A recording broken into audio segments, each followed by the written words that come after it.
ან მომიტანეთ წიგნი და მინდა რომ წიგნი გამოვხდეთ.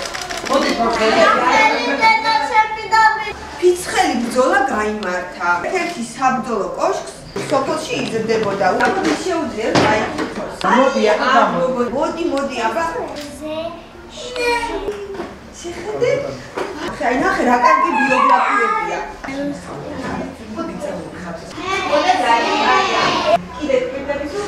თბილისის ბაგაბაღები შეუერთდა წიგნის საჯაროდ კითხვის საერთაშორისო აქციას და მნიშვნელოვანი არის რომ ამ დღეს ჩვენ გავახარეთ პატარები ახალი წიგნებით მოვაწყეთ საჯარო კითხვა მნიშვნელოვანია სწორედ ბავშვობიდან, პატარაობიდანვე წიგნის კითხვის კულტურის ჩამოყალიბება. 56 ბაგაბაღი, სადაც ჩვენ ვიმყოფებით, 2014 წელს დაგვხვდა სამწუხაროდ ავარიულ მდგომარეობაში. ჩვენ განვაახლეთ, გავარემონტეთ ეს ბაღი და ამდენი ბავშვი გავახარეთ, იმით რომ ასეთ კომფორტულ სიტუაციაში ისინი მღებულობენ იმ სერვისს, რომელსაც სთავაზობს თბილისის ბაგაბაღები.